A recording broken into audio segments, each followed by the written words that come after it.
Okay, let's wait for the sheet to be shared by Miss Mikey for the items or topics that we're going to discuss today.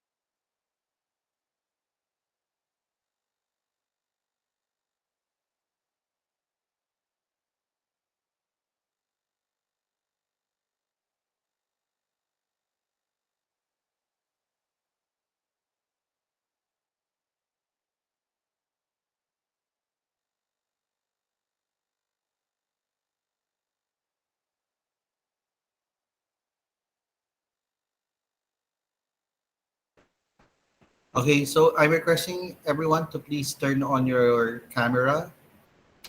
Ayan.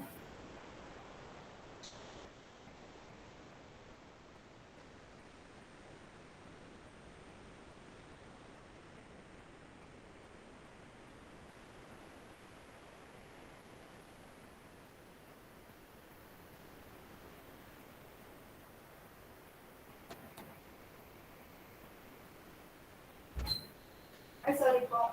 Hindi mo ako mag-hack. Pasensya na po. Pinaabot na.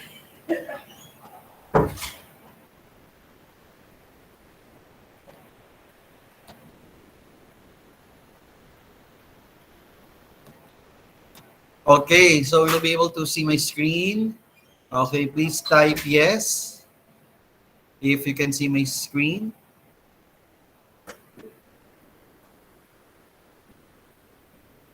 Okay, thank you. So for our topics or agenda for today, so we have uh, we we want to meet the following goals. Okay, so, to discuss the class schedule and for the calendar of activities, please like our official FB page, SCHA Courier, okay, for our updated announcements, okay, of the school. And then we will have the house rules and school policy that will be discussed by our teachers from high school department. The student pledge, okay, by yours truly, and grading system by, uh, again, from the teachers from high school department. Okay, so roll call muna tayo before we formally start our session. Okay, so please, good afternoon.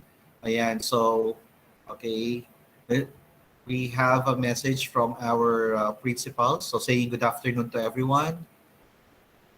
Okay, so roll call tayo. Okay, so please type 1 if you're from grade 9.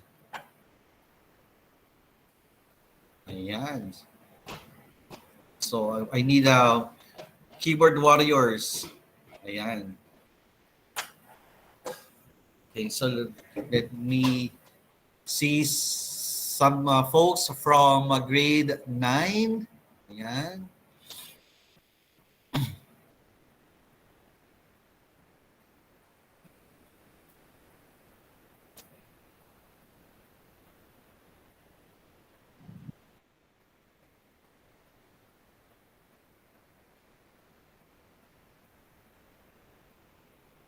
Okay, and send your virtual wave if you're from grade 10.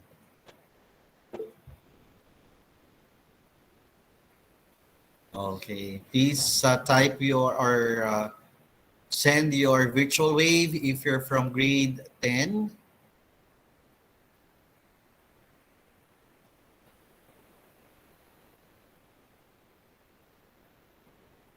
Let's raise the floor for grade 10 students. Ayan. So they're going to complete their during high school.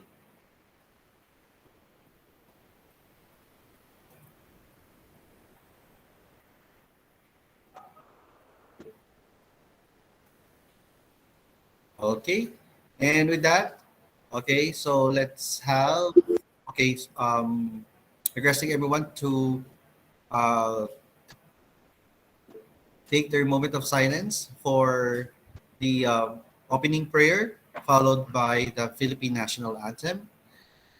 And the video will be shared by our principal, Miss Len Maranan.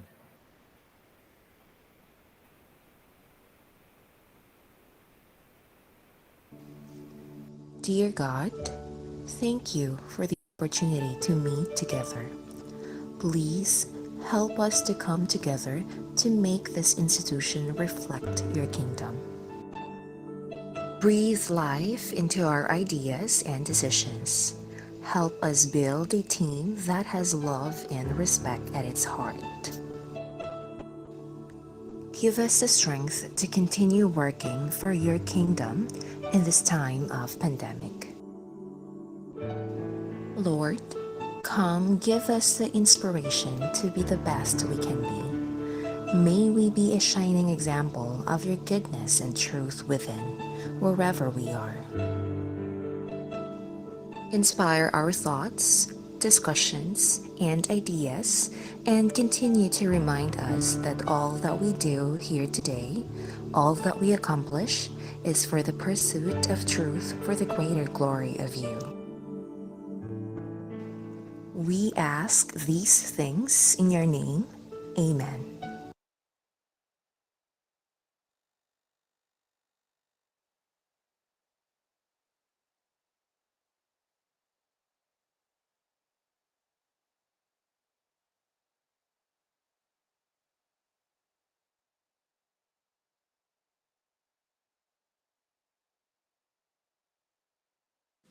Mga kababayan, ang pambansang awit ng Pilipinas.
All right, thank you, Miss Len, okay, for sharing the video for the opening prayer and the Philippine National Anthem. Okay, for the next slide, let me just share. Pacheck nga kung if you can see my screen.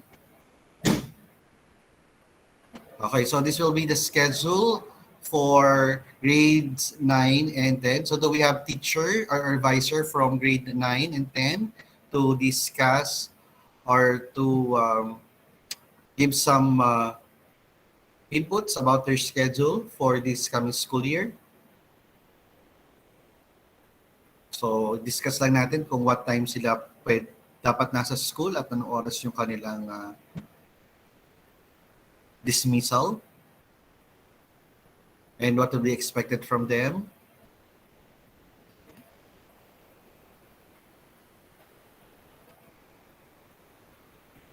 All right. So for the, okay, feel free to butt in. teachers from grades 9 to 10. Okay, so if you want to add something. Okay, for your schedule for the incoming grade 9 section Matapat. Okay, so you need to be here before 7 a.m. Okay, that's for your morning assembly. All right, followed by, okay, checking your attendance or some points from your advisor. Then followed by the subject, okay, or the different subjects. Okay, that's from Monday to Thursday. And for Friday, so this will be your enrichment activities. So you don't need to log in or to come here in the school for your subjects. All right. So then we have your health break in the mid of your day, and then okay, before 12 noon, so you'll be dismissed. Okay, so after your schedule, so if you have some activities that you need to finish, okay, so you could actually do this after your session or after your schedule. So this will be applicable for those who will be on face-to-face or hybrid rather. Okay, that's face-to-face and online and pure online. Okay, so if you're on the hybrid modality, so every other week yung inyong pag-change ng on-site to online. Okay, any additional inputs from the advisor of grade 9 Matapat before I proceed to the next slide? Okay, so you can actually take a screenshot of this. Next.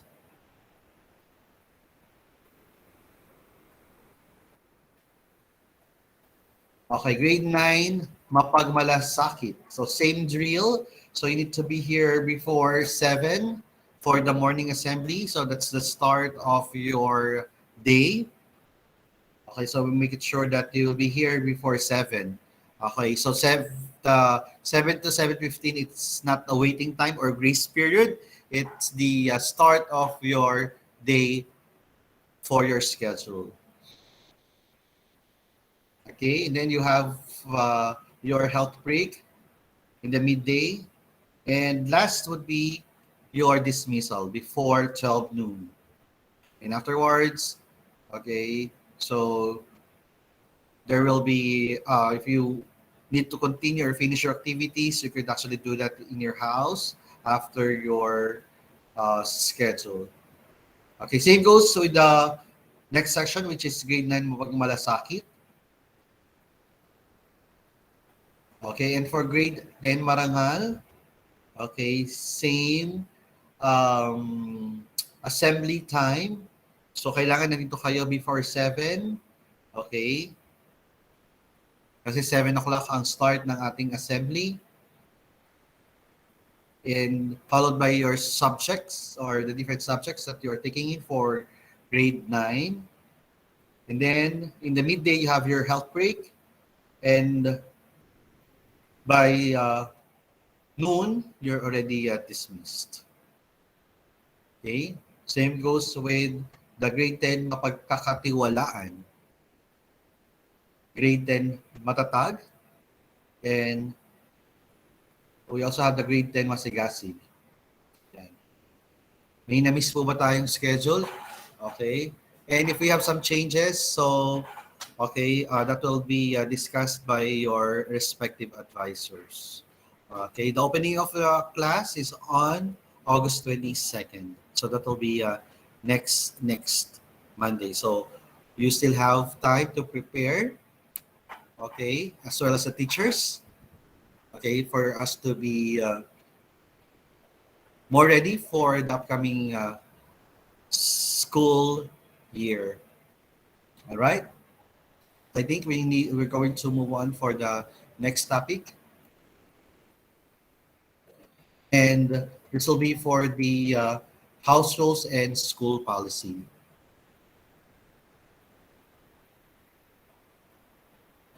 Okay, so I believe we have the assigned teacher to discuss the house rule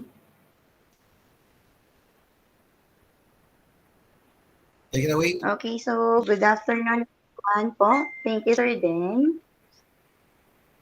Okay, so I am Miss Camille Medina po to present to you the House Rule Policy for the school year 2022 to 2023. Okay, for the House Rule number 1, okay, always wear your prescribed uniform. For girls, beige blouse with baby collar, short sleeve, and necktie with the school logo on the left portion of the collar.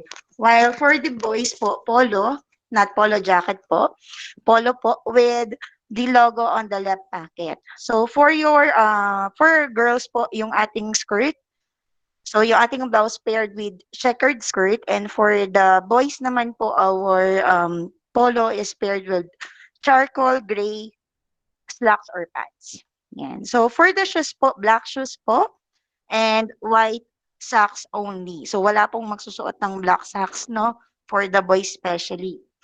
Okay, for the PE uniform naman po, during your PE classes, you have to wear your dark blue sleeves, rubber rubber pants with gold lining, yellow gold t-shirt, sorry, dark blue jogging pants with gold lining, yellow gold t-shirt with dark blue sleeves, and rubber shoes with white socks only.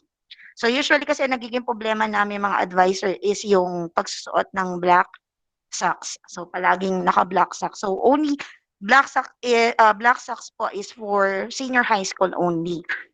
Okay. Next po, next slide please. Lumipat.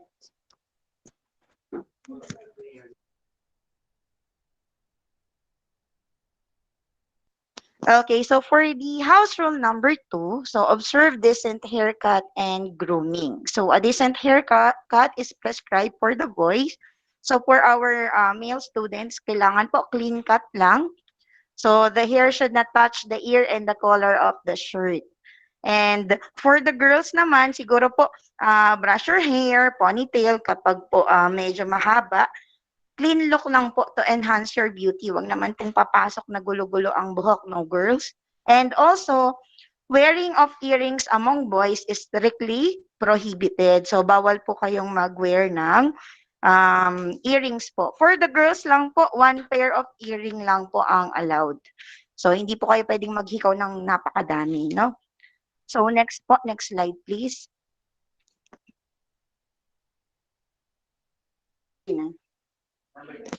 Okay, so all learners, so for the house rule number 3, all learners are required to be present regularly and punctual in attending all their online classes and assemblies.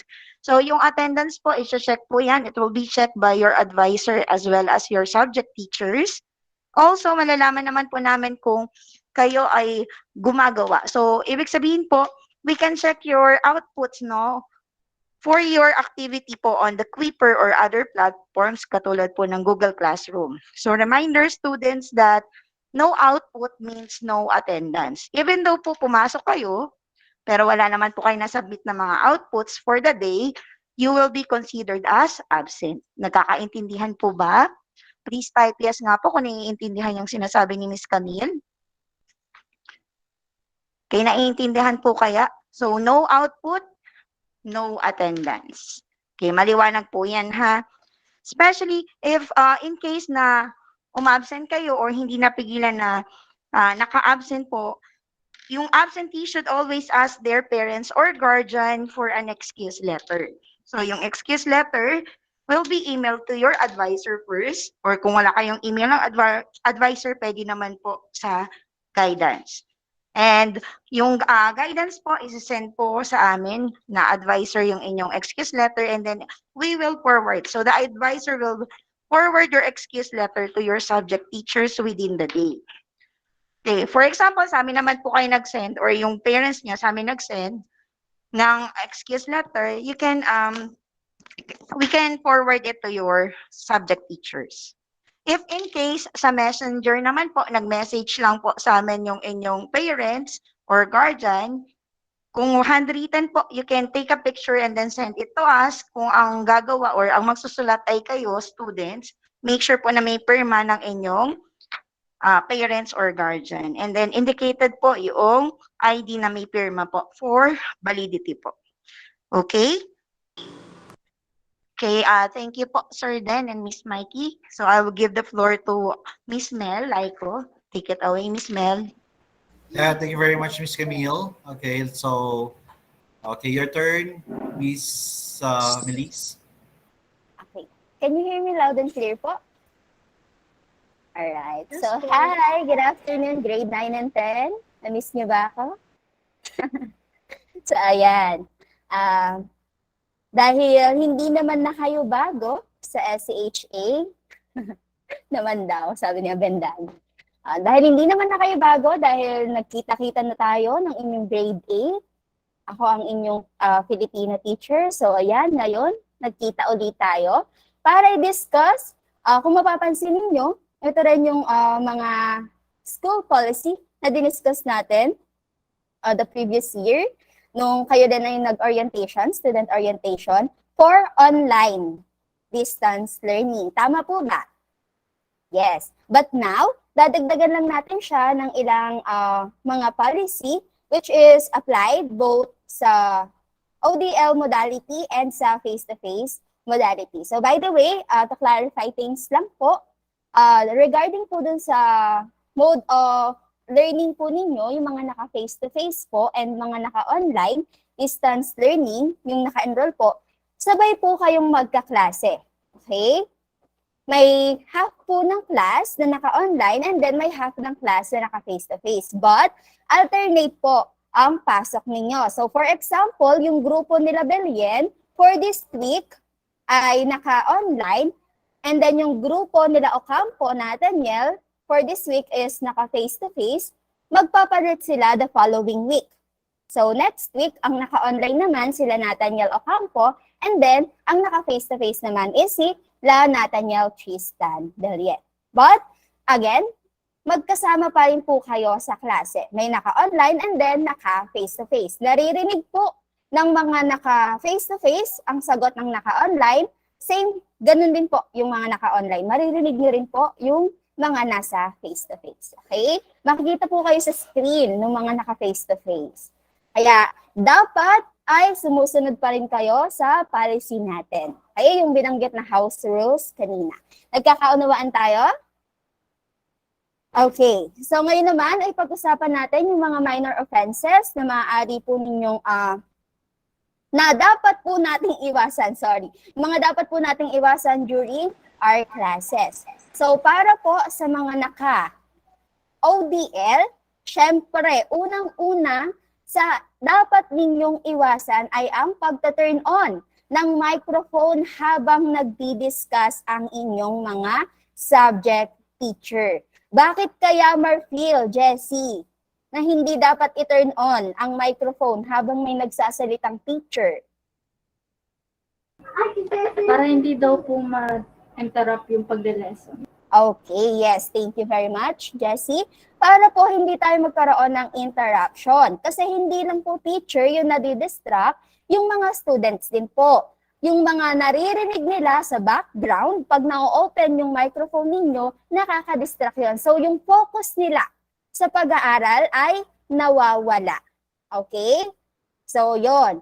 Pero kung talagang emergency at kailangan mo na talagang magsalita, you can click the raise hand button para po makat yung attention ni teacher.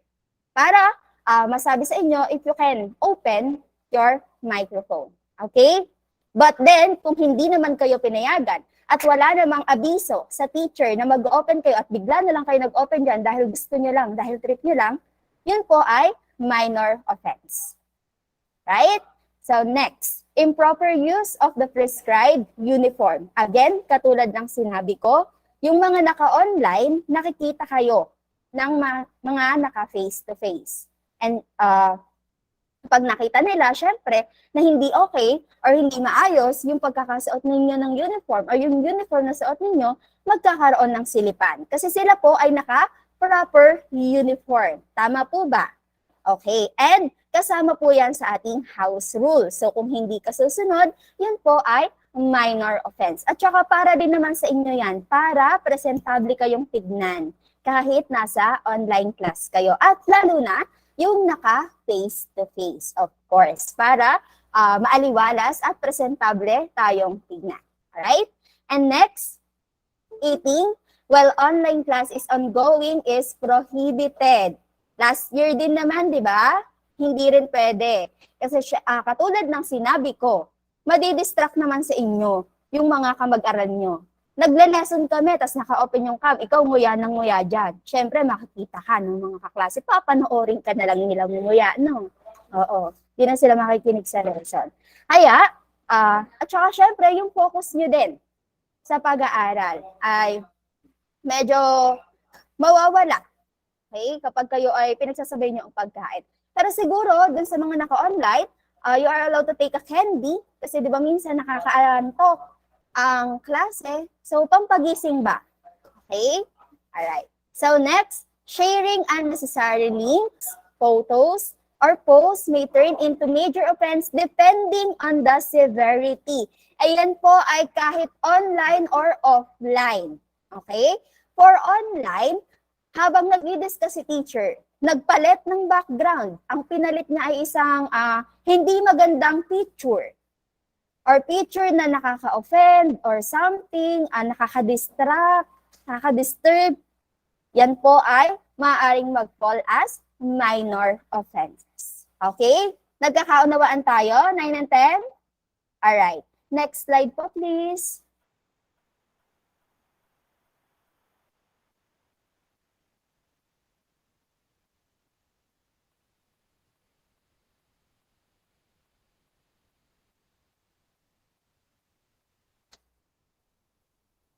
Ayan, antay lang tayo guys ha, medyo naglo-loading lang yung slides.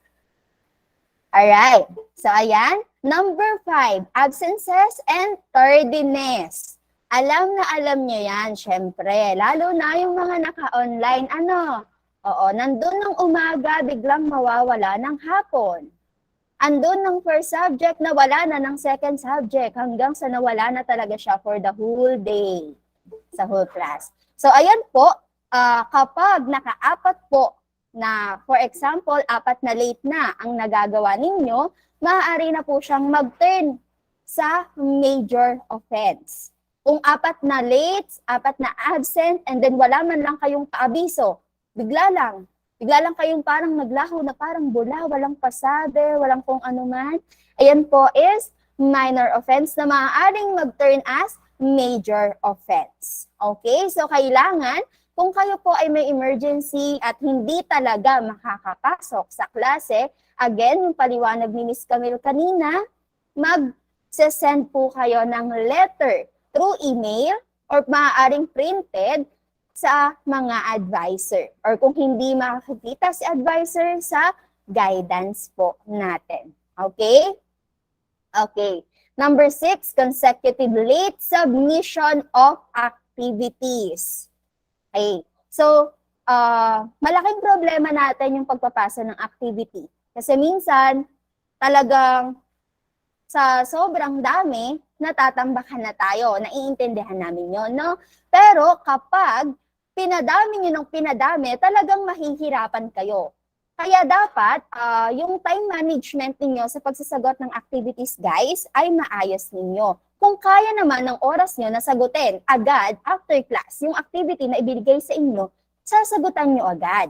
Kasi yung iba, kaya natatambakan, ang ginagawa nila, mamaya na, kasi meron naman kaming asynchronous time. Mamaya ko na lang sasagutan. So, ang nangyari, nagbigay yung isang teacher, nagbigay din yung isa, tumambak na sa kanya. Hanggang sa natambakan na siya at hindi niya na nagawa on time.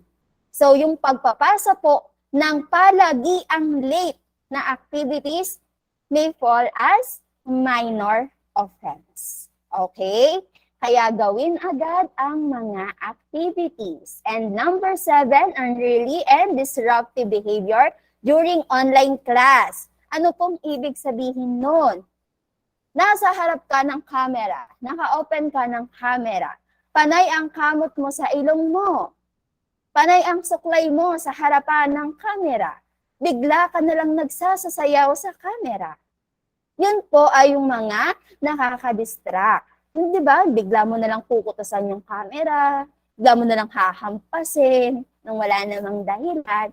So, ayan, iwasan po natin yan kasi nakaka-distract sa ibang mag-aaral. At katulad ng sinabi ko, baka sa kanila, sila, panoorin ka na lang nila sa ginagawa mo. Okay? So, minor offense din po yun. Kasi nga nakaka-apekto na po kayo sa pag-aaral ng iba. And then, katulad nga ng sinabi ko kanina, lalo na yung mga naka-online, nakikita kayo ng nasa face-to-face. So, pati sila, madidistract. Okay? Lahat na tayo na-distract dahil dun sa disruptive behavior na iyong pinapakita. So, iwasan po natin yon. Number 8, ay yung hindi pagpapasa po ng assigned na task, mini-task, grand task, activities, projects. Ayan, yung hindi nyo po pagpapasa nun, kahit alam nyo naman na meron kayong deadline na hinahabol at paulit-ulit, talaga namang kada quarter, kada unit, hindi kayo nagpapasa. Ni-remind kayo ni teacher na kailangan nyo nang ipasa, wala pa rin. So, ayan po, maaari na siyang maging minor offense. And number 9, sabi nga ni Ms. Kangil kanina, boys, you are not allowed to wear piercing. Wala tayo sa ibang, ano ba yung university na nababasa niyo sa Wattpad? O, wala tayo doon, ha? Oo, nasa totoong school tayo. So, hindi siya kaaya-aya tignan. Okay? Kaya, yung mga naka-piercing na boys, well, anyway, pag nakita naman yan, doon sa gate pa lang, ipapahubad na yan sa inyo. Kaya kung ako sa inyo, wag na kayong magsuot dahil kakain lang yan ng oras sa pagtatanggal, baka malate pa kayo sa klase. Okay? Girls, isang pair lamang po ng hikaw ang allowed sa inyo. Alright? Okay. So ngayon naman is, talakayin natin, ano yung maaaring maging sanction kapag nakagawa kayo dito sa mga offenses na diniscuss natin. Next slide po, please. Ayan. Sa unang sanction, warning will be given to the students by the teacher or advisor concerned. Kahit sinong subject teacher po ay pwede kayong bigyan ng warning as long as doon sa subject na yon ginawa yung offense. Okay? And kung hindi na kaya ni subject teacher, ipapasa kay advisor. Hindi na talaga kaya ni advisor, magsisend na ng email sa parent ninyo at kung hindi pa rin talaga sumasagot, kung walang response, kung talagang hindi na masawa yung bata, i-refer na po namin kayo sa guidance counselor for counseling na po kayo. And kung talagang pati yung guidance ay hindi na kayo makontrol, i-refer na po kayo sa prefect of discipline. And then, magkakaroon na po kayo ng case. Ibig sabihin, magkakaroon po kayo ng record sa guidance. And ako na ang nagsasabi sa inyo, 9 and 10, hindi yun maganda sa record ninyo. Okay? Maaari na pong ipatawag ang inyong parent or ang inyong guardian kapag nangyari po na hindi na kayo makontrol ng mga dapat kumontrol sa inyo during online and face-to-face classes. Alright? So, next slide po, please. Ayan. So, dumako naman tayo ngayon. Naintindihan ba yung minor offenses? Dapat bang iwasan ang minor offenses? Please click the raise hand button if yes. Okay, iyan. Thank you for participating, grade 9 and 10. So ngayon naman, yung major offenses naman po yung ating pag-usapan. Siyempre, mas mabigat siya sa minor, kasi minor nga lang yung isa, diba? So ngayon naman is yung major offenses. Unang-una, ang pag-turn off ng camera during online class performance and instructional delivery. Miss, bakit ba paulit-ulit tayo na dapat naka-on ang camera ng mga batang nasa online class? Bakit nga ba, Belien? Bakit kailangan naka-on yung camera natin? Para makita po na attentive po sa klase po. Okay, yes. Thank you very much. Very good. Para makita natin kung talaga bang nakikinig o hindi ang isang mag-aaral. Bakit po ba mahalaga na makita niyo pa kami? Siyempre, titignan namin kung talagang natututo kayo doon sa dinidiscuss natin o sa discussion na nagaganap. Kasi kaya, ganito yung scenario. Hindi ka naka-on cam kasi hindi ka nakikinig. Hindi ka nakikinig, so hindi mo nasagutan yung activity. Hindi mo nasagutan yung activity, kaya ngayon hindi mo rin alam ang isasagot sa exam. Hindi mo alam ang isasagot sa exam, kaya hindi mo nasagutan. Anong score mo? 0. 0 ka sa quiz, 0 ka sa activity, 0 sa project, 0 ka sa exam. Ano ngayon ang grade na makukuha mo? You see? Doon sa simple na pag-turn off ng camera, maraming maaapektuhan. So, yung maliit na bagay na ginawa ninyo, lalaki yan eventually. So, iwasan ang pag-turn off ng camera. Means, paano po pag emergency talaga? Nasi-CR na po ako eh. Pwede nga po kayong mag-raise ng raise hand button and then inform your advisor or your teacher na mag-turn off lang po ako ng camera kasi po ako po ay mag-CR. Okay? Or kung talagang hindi kaya ng internet, miss, talaga pong nakaload lang ako, i-advise nyo po. I-notify nyo po yung inyong subject teacher at yung inyong advisor. Okay? Kung hindi, dahil trip nyo lang, ayoko magpakita kay miss kasi hindi ko naligo eh. Ayoko magpakita kasi hindi pa ako nakakasaklay eh. Tapos, nasa kalagitnaan ng lesson, bigla nag-turn off ng camera. Wala lang kasi trip ko lang. Kasi ayoko nang makinig. So, yun po is major offense. Okay? Number 2. Forgery, falsification, and tampering of the given activities, assignments, and examination. Ayan. Bawal na bawal po ang pagka-copy and paste galing sa Google. Oo, yung mga sumasagot, yung sagot galing kay Google, galing kay Brainly, sino pa? Galing kay Academia. Ano ba yung mga nakukuhaan natin ng info? Ayan. Alam po namin kung saan nyo nakukuha yan. Grade 9 and 10, ilang taon na kayo dito sa South, hindi po hinuhulaan lang ng teacher yung score nyo. Binabasa po namin ang exam ninyo. Alam namin kung sino ang nagkokopyahan. Alam ng dati kong mapagmahal yan. Nalalaman namin kung sino ang kumuha ng sagot sa kabilang section. Kasi, chinechikan namin yan. Binabasa namin isa-isa. At alam namin na kayo ay nagkukuhaan ng sagot sa isa't isa. So again, kapag kayo ay nahuli, nanandadaya, kumukopya, at nagka-copy-paste lang, maaari po iyang mapabilang sa major offenses. And number 3, leaving the ongoing class discussion for no acceptable or valid reason. Take note ha, for no acceptable or valid reason.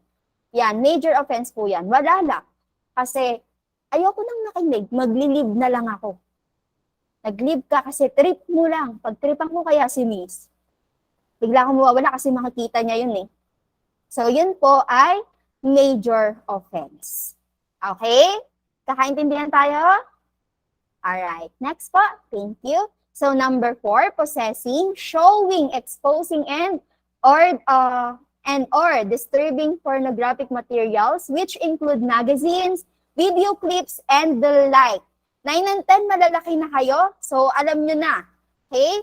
Yung mga bastos na larawan, yung mga larawan na hindi dapat ipinapakita sa inyong mga kamag-aral. Okay, yung, ayan, ito nga, yung isang instance, maraming instance ginagamit pang background, sinesend sa chat, sinesend yung link, and then pag open nung kaklase, may umuungol. Hindi yan bago sa inyo, right? Meron talagang instance na gano'n na pag open nyo ng video, yun pala, yung laman niya. Pag kayo, grade 9 and 10, na huli, na nag-send ng ganon sa chat box during discussion, and of course, kahit hindi during discussion, Basta nandun yung teacher, may mga estudyante, sa face-to-face, kayo po ay mapapatawa ng major offense. Sa face-to-face, yung nagdadala ng magazines. Oo, yan. Dala pa. Ayan. Pag kayo ay nahulihan, major offense po yun. Okay? So, iwasan nyo guys. Gusto nyo tumingin nyo, saralihin nyo na lang. Oo. So, wag nyo nang idama yung ibang estudyanteng nananahimik. Dahil kapag kayo ay nahulihan, so ayan, mapapatawang kayo ng sanction na i-discuss natin mamaya. So number 5, disrespect, disobedience, and dishonesty to the school authorities. For example, tinanong ka, nahuli kayo nagkopyahan, tinatawag kayo, magkakabilang section, 3 section for example. Nahuli ka, tinuro mo yung isa, sa kanya po galing. Hindi rin pala siya yung original. Tinuro uli yung isa. Nagsinungaling kayo na yung po ay nakuha namin dito sa isang bata. Yung isang bata, wala namang palang alam kasi kayong 3 lang talaga yung meron. So, ayan. Maaari po siyang mag-fall as major offense kasi pinaglololoko nyo yung authorities. Nagsisinungaling kayo. And that's disrespect po yun. Okay? Alright. So, ayan. Wag kayong magsisinungaling. Pag tinanong kayo, sabihin nyo na lang yung totoo. Kasi kung hindi kayo magsasabi ng totoo, kayo yung mahihirapan. Kaysa ipagtanggol ang ibang tao na nagpahamak sa inyo, di ba? So, sabihin mo na lang. Para hindi ka na mabibigyan ng mas mabigat na sanction. Okay? Okay. So number 6, organizing parties online and face-to-face, of course, and using the name of the school kahit hindi naman kayo pinayagan. Hindi tayo nagpa-party ng acquaintance. Diba? Tapos nag-create kayo ng sarili nyong acquaintance party. Tapos sinabi niya na, hindi po, ano po ito ng school, event po yan ng school. At kayo ay nahuli dahil hindi naman kayo pinayagan, ayan po, major offense din po iyon. Huwag kayong nag-organize ng party. Okay? Kasi kapag naman may time or talagang dapat na i-celebrate ng mga students, di ba? Na pinapayagan naman tayo ng school. Alright? Alright. So, ngayon naman is talakayin natin yung mga sanction na maaari niyong ma-receive kapag etong mga to ay accidentaling nagawa ninyo. Sorry, meron pa palang kasunod. So, number 7, refusing to identify the pupil or the student who violated the school policies and regulation when the violator is his or her friend. Ayan. Kasi, diba, nangako kayo sa isa't isa na hanggang dulo hindi kayo mag-iiwanan, na walang laglagan. Kaya naman, ayaw niyong umamin sa kasalanan na nagawa ninyong dalawa. Pinagtatakpan mo siya, alam mo na nagkasala yung kaibigan mo, alam mo na siya yung pasimuno ng paglabag ng polisiya ng ating paaralan. Pero pinagtakpan mo siya kasi nga, siya ang pinakamamahal mong kaibigan. So, ayun po, maaari din po kayong mapatawa ng major offense. And then, lastly, the gross misconduct. Okay? Alright, so ito po yung sanction ng major offenses natin. I don't know kung meron nang nakaranas, pero I think wala naman, no? Kasi online tayong lahat. So, ayan. Suspension from school for a minimum of 3 school days. And take note, students, yung 3 araw na yon, hindi yun excuse ha. Mark as absent po yun. And then, yung, syempre, 3 araw na lesson, 3 araw na activities, 3 araw na quizzes yung hindi nyo matitake, hindi nyo na po pwedeng i-take yun. So, ibig sabihin, mark as 0 lahat ng hindi nyo nakuha doon sa 3 days na yon. Imagine, yung 3 araw, napakalaki ng mawawala sa inyo. Okay? Kaya dapat iwasan nyo na yung paggawa ng mga offenses. Kaya sana na-screenshot nyo para maiwasan nyo yung mga bagay na yon. And then, kapag sobrang bigat po ng nagawa ninyong kasalanan, hindi lang 3 days yung ipapataw sa inyo. Depende pa po sa severity, sa seriousness ng offense na inyong nagawa. Okay? Yung number of days na pwede kayong isuspend ng school. And of course, Miss, malalaman po ba yan ng parents namin? Of course. Malalaman po yan ng inyong guardians, malalaman po yan ng inyong parents. Kasi i-discuss yan sa kanila, i-discuss din namin na hindi ninyo makukuha yung mga activities na mamimiss nyo during that time. So, mark as 0 po iyon. Nagkakaunawaan? Okay. Please click the raise hand button kung nakakasunod pa tayo. Okay, very good, grade 9 and 10. Next po. Ayan. So, disciplinary measures. Number 1, the school head, considering the nature, the gravity, and the severity or the seriousness of the previous incident of bullying, retaliation, and attendant circumstances may impose disciplinary measures on the bully or offending student that is proportionate to the act committed. Miss, na ano niyo po agad ata dito sa measures? Yung ano po muna? Sorry, antayin lang natin, mali lang yung slide. So, aware po ba kayo sa bullying? Grade 9 and 10. Okay, of course, aware kayo kung ano ang bullying. Masama ang bullying, right? At ang bawat isa sa atin ay ayaw mabully. Tama ba? Meron ba ditong gustong mabully? Siyempre, wala. Oo, dahil ang gusto natin ay mamuhay ng mapayapa at mag-aral ng mapayapa, di ba? So ayan, ang SHA po ay sumusunod sa anti-bullying policy. At hindi lang, alam nyo na meron tayong iba't ibang uri ng bullying. Meron tayong physical bullying, meron tayong verbal bullying, and meron tayong tinatawag na cyberbullying. So sa paanong paraan naman po nangyayari ang cyberbullying? Through chat, through post.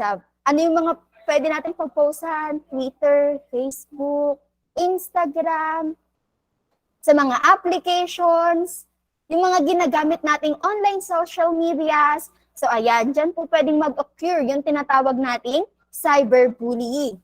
At ano-ano po yung mga indikasyon na ako po ay nakapambubuli ng kaklase kapag ikaw ay nagbibitaw ng masasakit na salita na against sa kanyang will, sa group chat, kapag pinag-uusapan niyo siya na hindi naman totoo yung mga pinagsasasabi niya sa kanya.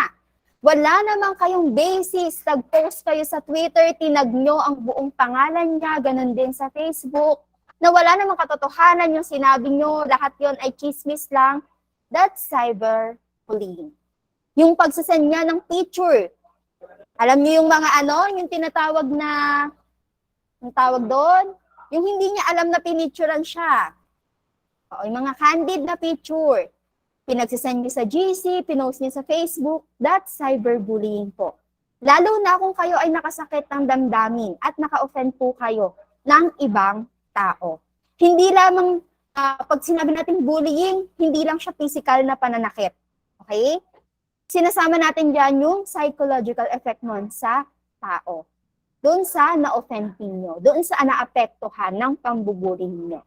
So once again, kapag kayo po ay nahuli nito, meron po kayong sanction. Alam niyo naman siguro na may batas tayo about bullying, anti-bullying. Tama?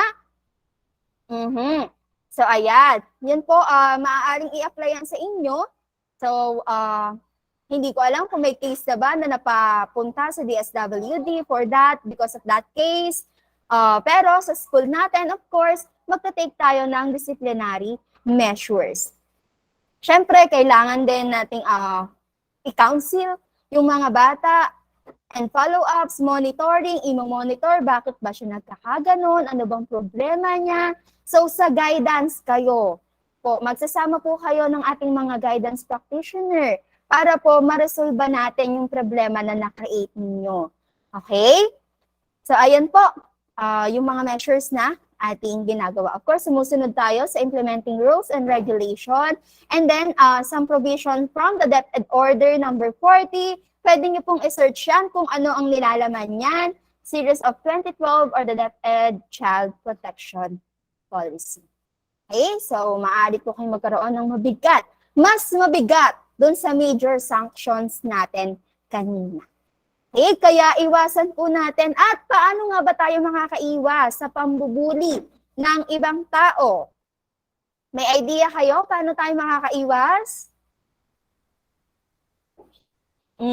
Ayan. So sabi dyan, how can you prevent bullies or bullying? Una, kung meron kayong kilala na bully talaga, na ang kanyang way ng pambubuli ay through chat, through posting, or whatever, huwag nang i-open yung message na kanyang sinesend.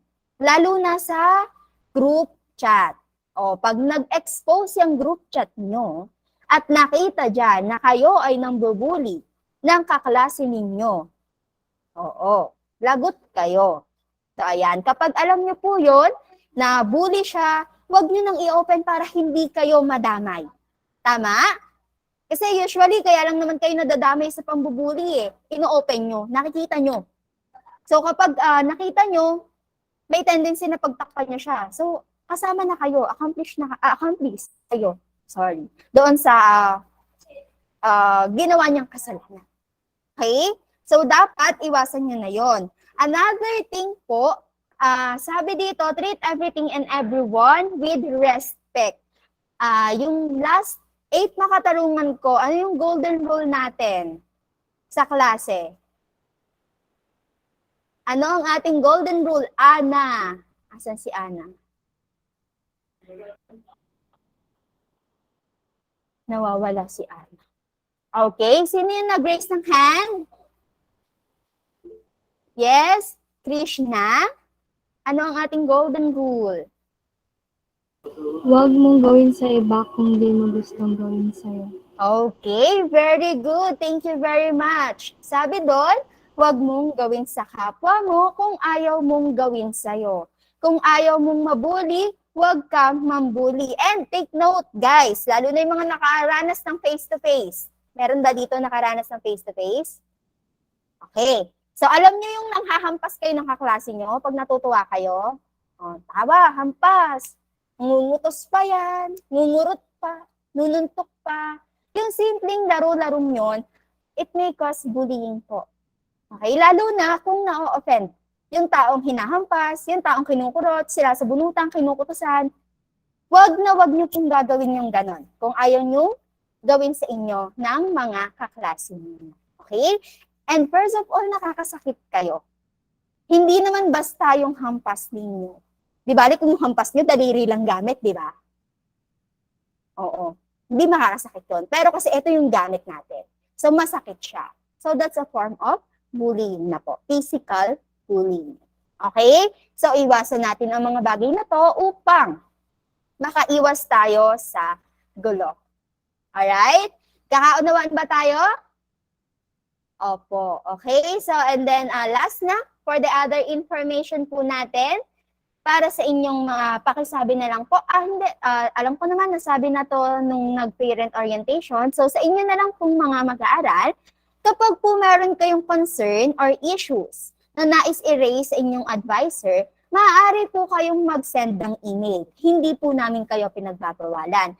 But, students, please, intindihin po natin yung ating mga teachers kasi hindi lamang po isa yung hinahandle nila na section. Marami po kaming hinahawakan, tinuturuan, marami kaming paperworks na ginagawa. So, hindi agad namin nabubuksan yung mga email na sinesend ninyo. So, give at least 1 to 2 days po para sa inyong mga teacher para makapag-reply sa inyo. Okay? Again, hindi sa messenger, hindi sa text, through email. Write a formal email po sa inyong mga teacher if you have concern. Nagkakaunawaan tayo? Okay. And then yung number 2, please pay attention. Sabi dyan, make every effort to be clear. Online communication lacks the nonverbal cues that fill in much of the meaning in the face-to-face communication. Maging malinaw po tayo sa sinasabi natin. Kung ano yung nais nating sabihin at kung ano yung nais nating mangyari. Okay? If may instance man po, students, na na-offend kayo sa lesson ni teacher, may isang word siya na nagamit doon at na-offend kayo, pwede nyo siyang kausapin personally. Okay? Pwede kayong mag-message sa kanya ng personal para mapag-usapan ninyo ng mas malalim at maayos nyo yung problema at that moment pa lang. Para hindi na lumaki yung problema na-create. Okay? And then, kung naayos nyo ni teacher yon, yung problema na yon, hindi nyo na kailangang ilabas sa iba. Kasi kapag lumabas pa sa iba, yun nga yung sinasabi ko, lalaki pa ng lalaki yung problema. Nauunawaan po? So, makipag-usap ng maayos. Hindi yung ipopost sa Facebook, ipopost sa My Day, saan nyo pa ipopost, sa Twitter, ayan. Huwag na po natin gawin yon. Kung nagkaroon ng problema, ayusin agad. Kasama yung tao na involved doon sa problema na yon. Nagkakaunawaan po tayo? Okay, naunawaan nyo ba ang ating mga diniscuss? Kung nauunawaan or kung naunawaan lahat, meron katanungan by the way. Wala naman. Kung walang katanungan, please click the raise hand button kung nagkaunawaan tayo. Okay. Thank you very much. Meron pa po ba, Miss Mikey? So, ayan. Last part, during a discussion, assignments, deadline for posting to and replying will be specified with each assignment. It is good practice to always check the discussion multiple times during the week. Kung hindi nyo nagigets yung lesson, pwede nyong balik-balikan. Okay? Okay po. And then, hello, grade 9 and 10 na po kayo. Kaya sana naman na-establish natin yung pagiging independent po ninyo. Huwag na nating isama si Mami at saka si Daddy habang nag-online discussion kayo. Yung mga naka-online modality. Oo. So, as sabi dyan, parents are not allowed to join their child during the online class. Ang lalaki niyo na mga T. Oo. So, dapat independent na kayo sa pag-attend ng inyong mga klase. Alright? Alright? Gets, guys? Okay. So, that will be all. Thank you very much po, grade 9 and 10 students. See you soon sa ating klase. Thank you po, Sir Dan, Miss Mikey. Back to you. Okay, thank you very much, Miss Melissa. Okay, so we will still expect you later for our last leg of our online orientation. Okay, so moving on to the next topic, which is the HCHA's honor code. Okay, so as a student of South City Homes Academy, okay, I am aware of my school's noble intention to preserve the academic integrity of its enrollees amid the distance learning setup due to COVID-19 pandemic. So also for us in the hybrid setup. I also understand that my school only desires what is best for its students, that is inclusive of instilling ethics alongside the imparted knowledge which we obtain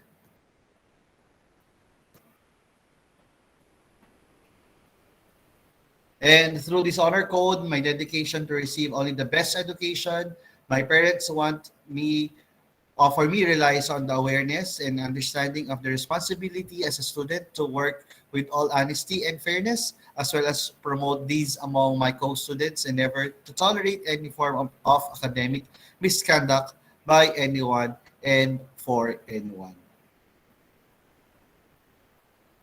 Okay, South City Homes Academy wants me to become a humble, competent, and committed community member who actively participates in serving the environment, God, and the country. Thus, I make my pledge to fully realize this honor code. Okay, so just to sum it up, so all of that, the topics are that has been discussed while back. So this is our commitment. Okay, so to do all our best and responsibility as a student of South City Homes Academy. Okay, so that only this should only reflect here in our school, but also outside. Okay, also give contribution to or give back to our parents, to God, and to our country. All right. So right now, I'm requesting everyone to please turn on your camera and please raise your right hand. Ayan. So tayo ay magkakaroon ng sumpaan. Okay. So please turn on your camera. Grade 9 or grade 9 and 10 students. Okay. So please repeat after me. Okay. So no need to turn on your or to unmute. Okay. So naka-raise na ba ng ating right hand for the student pledge? Okay. In all accordance with the honor code, I please state your name of grade, okay, for your grade level and for your section.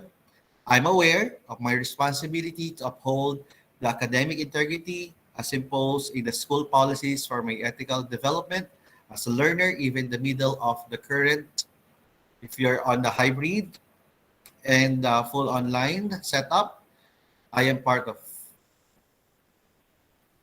All right, so thank you. So please, you can actually put your hand down. All right, so again, for the student pledge, okay, this is actually taken from the knowledge, values, and skills expected of me to display entails the following specific practices I agree to follow along with the sanction or sanctions I may receive upon their violation. Right? So letter A, I will pursue only honest and hard-earned education for the school year I am currently enrolled in. B, I will refrain from plagiarizing ideas, statements of works that are not mine from whatever source that may come from physical or online. So make it sure if you're going to use other works from different authors, so please make it sure that you acknowledge them through your references or bibliographies. And will not engage in a discussion or communication with anyone that has an intention to share answers to the activities and examination. Okay, so please do not engage if there be some leakage of the answer in any examination or activities. And I will remove myself from situations where another person, a family or friend, acquaintance, or classmate is to offer to do my academic work from me. So make it sure that you will do your activities by yourselves. Ayan, so if your family member or friends will offer, so please let them know that you need this to do by yourself. Okay, so we will just needing them or needing their assistance or moral support or motivation. Okay. I will make an effort to fully accomplish all activities and tasks, written or oral, given to me by my teachers prior to their submission. Okay, so make it sure that you will accomplish and submit your task or activities on or before the deadline. I will strive to follow the instructions my teachers will relay to me and with the clearest of mind and utmost diligence I can dispense. I will discourage anyone who is about to practice any of the academic misconducts previously stated. Okay, so make it sure that you will not promote misconduct. Instead, you will be the promoter of good conduct for the betterment of the school and your community. I will report anyone who is practicing or had practiced any of the academic misconducts previously stated. Of course, by not tolerating them, okay, you should act by reporting or talk to your advisors or guidance practitioners. if you have received any or witness of any of this.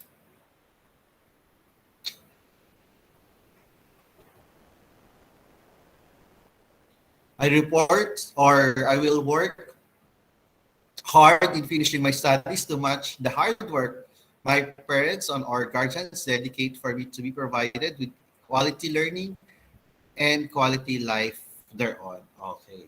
So of course, your main responsibility is to study, to give back to your parents.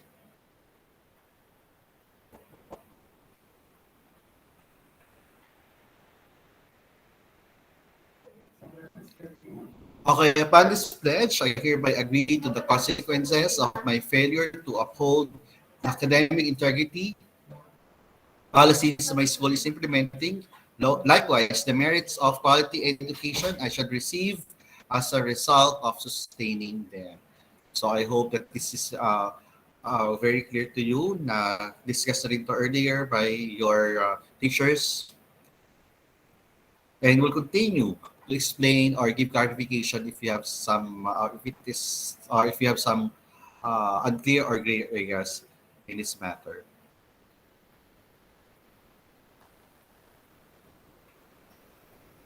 Okay, so let's go now probably with the one of the most important topics for today. So may I call on Sir Romnick to discuss the grading system.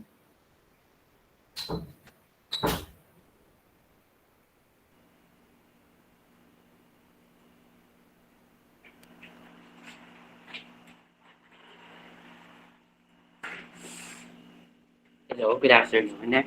Can you see and hear me po? Kindly click the raise hand button if you can see and hear me, students. Okay, thank you. So, ayun.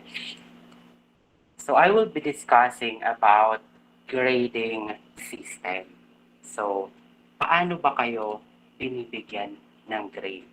Okay, so but before that, may I request to please turn on your camera. Okay, grade 9 and grade 10.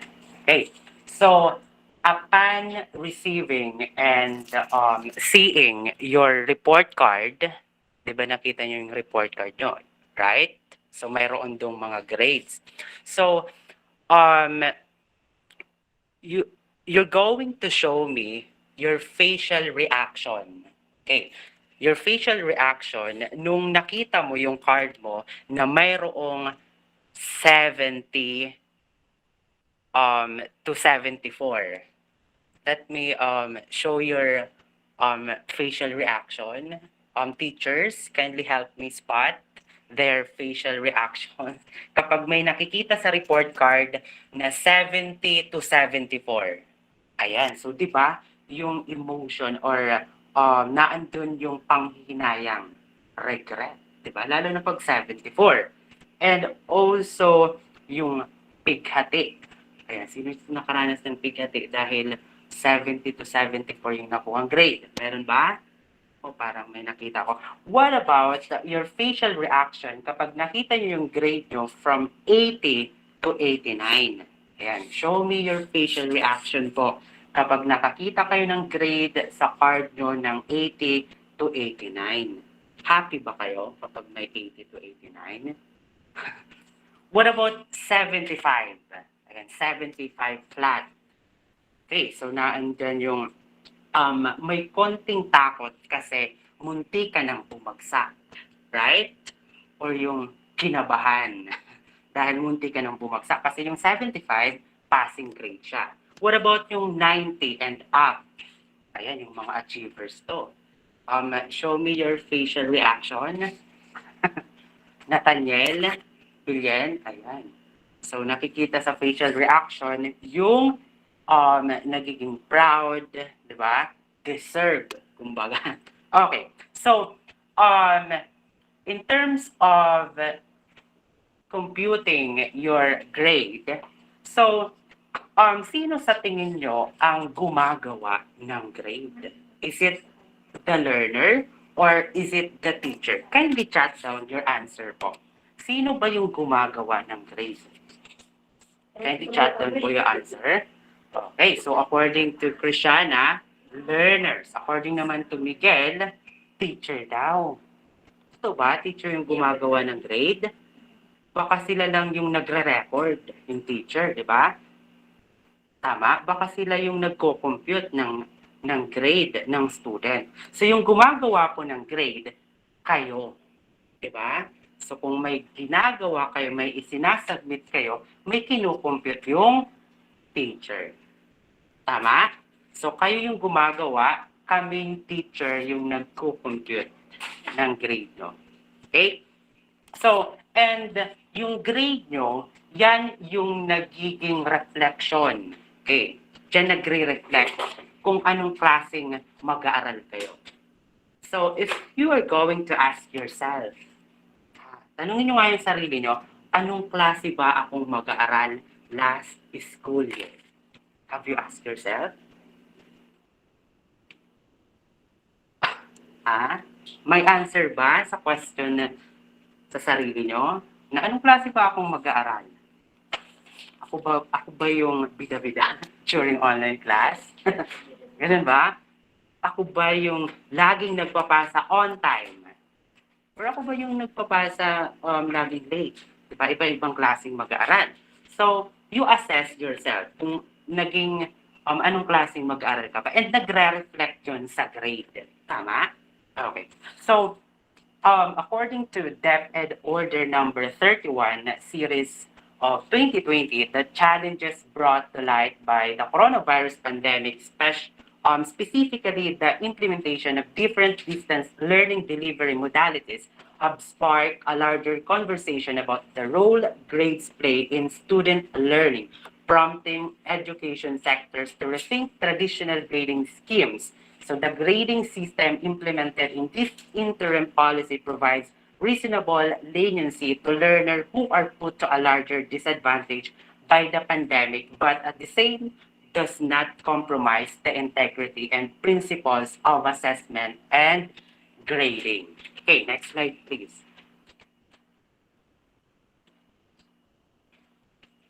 Next slide, please.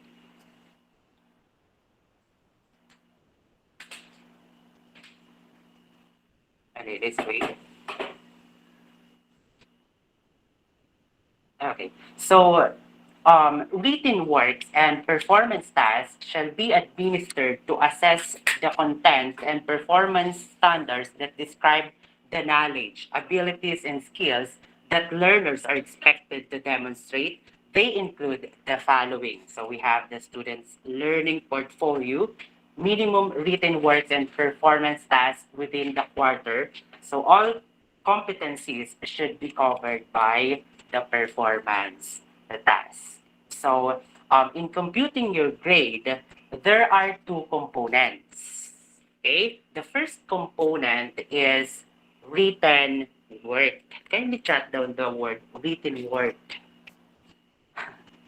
Sige po. Ayan. Yan yung first component. So, binubuo ba ng ano-ano ang written work? Of course, we have the monthly test, right? The quarterly test, the written exam, like yung quizzes, right? Yung evaluation or assessment after the discussion. So, doon papasok yung written work. And the other component in computing your grade is what we call performance task.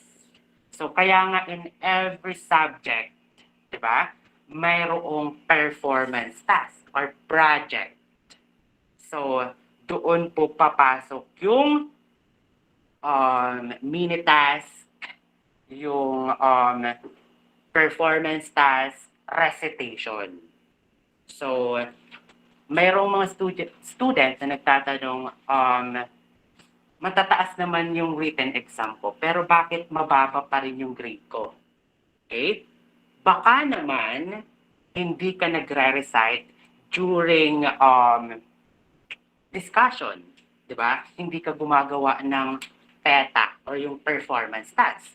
Kaya ganun na lamang kababa yung grade mo. Okay? So kaya nga in computing your grades, merong component na written work, performance task. Wherein sa Filipino, pakibalik po, Sir Den, ang slide. Wherein sa Filipino, English, AP, and ESP, yung percentage ng written work is 40%. In performance task, we have 60%. And sa science and mathematics, ayan, so kung nakikita nyo dyan sa screen, 50% sa written work and 50% sa performance task. On the other hand, yung MAPE, EPP, or TLE, so 30 yung written work and 70%. Kaya nga diba yung nahandilan ko dito sa health, so lagi kong sinasabi na no performance task, no grade. Bakit kaya? Kasi mataas yung percentage ng performance task. Kahit perfect yung score mo sa written exam, like monthly and quarterly test, wala kang nagawang performance task and wala ka or hindi ka nagpa-participate during discussion, posible na mababa or bagsak pa rin yung grade mo. Okay? Ayan. Next slide, please.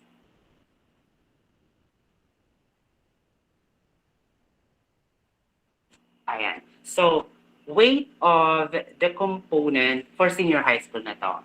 Next slide po. Ulit, Sir Den.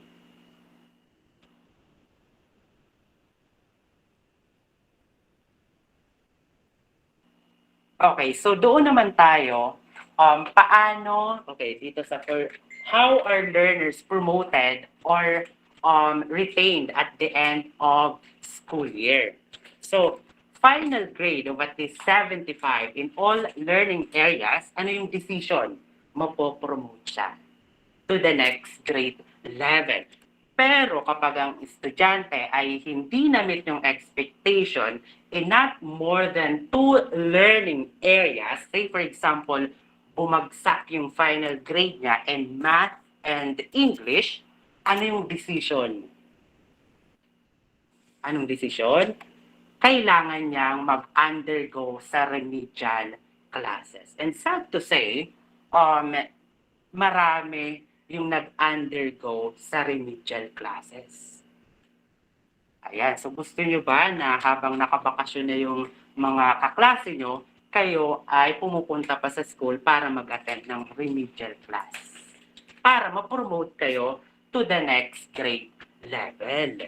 Ayan. So what if 3 subject areas ang hindi na-meet yung expectation? Meaning, 3 subjects bagsak. So ano yung decision? Retained in the same grade level. Ayan. So, must pass all learning areas in the elementary. So, earn the elementary certificate, promote to junior. Kapag sa high school naman or junior high school, must pass all learning areas in the junior high school to earn the junior high school certificate and promoted to the senior high school. Okay, next slide, please.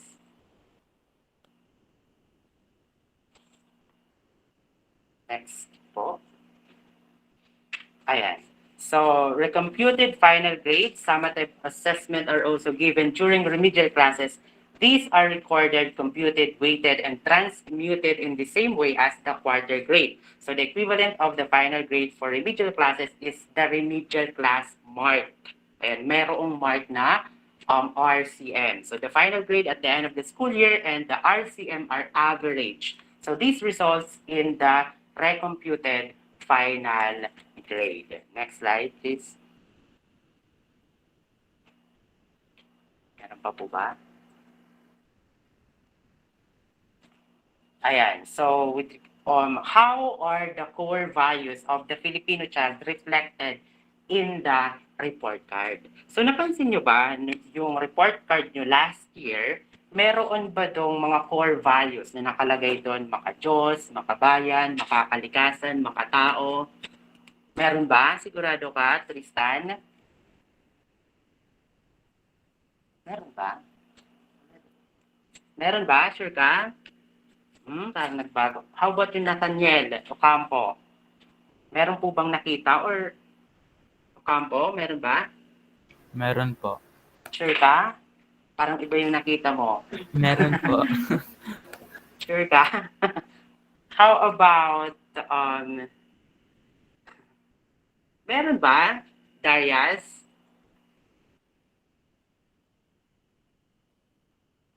Wala. Wala po, di ba? Kasi nga po, face-to-face. Right? Online class. So, hindi mo observe ng teacher. Tama ba?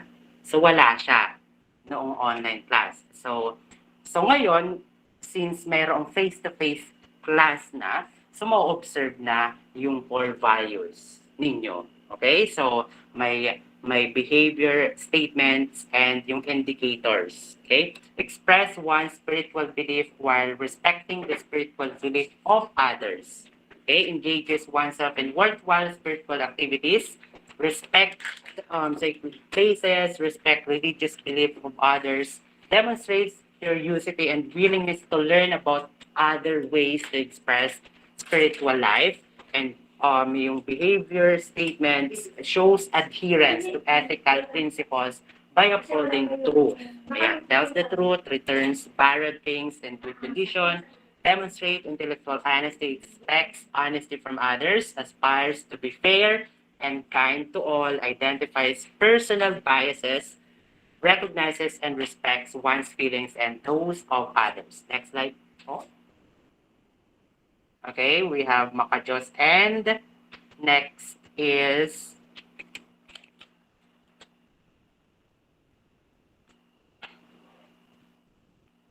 Makatao. Ayan, sino dito yung Makatao?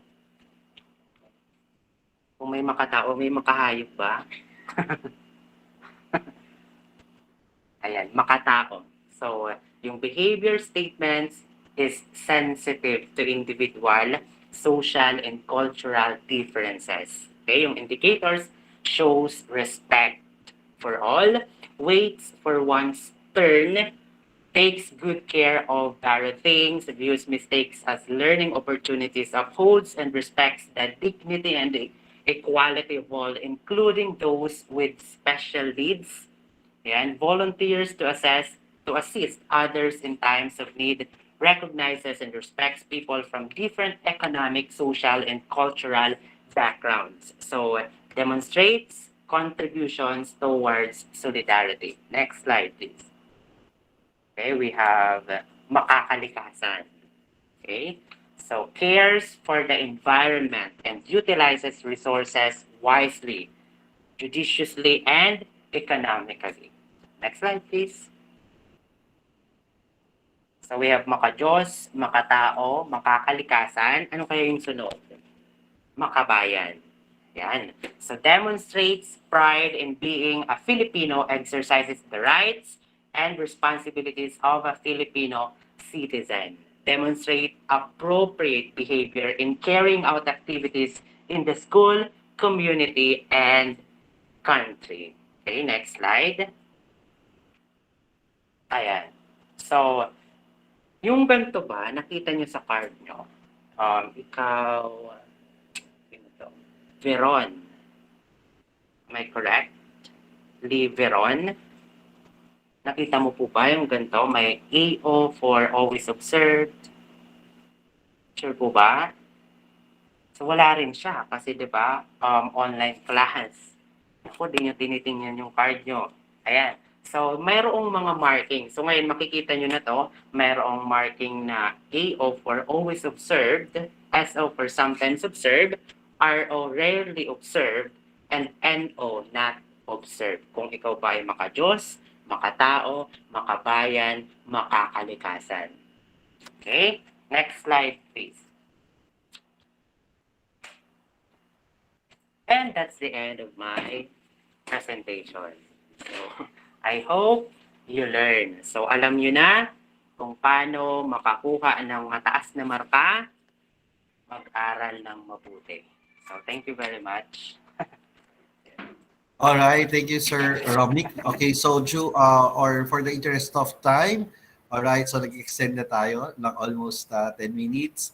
Okay, so if you have some questions, dear students, so once we've started our school day for this year. So that will be on August 22. So please don't hesitate to reach out or to ask questions to your advisors or with us as your guidance practitioners. All right. So thank you very much for your time, dear students and teachers.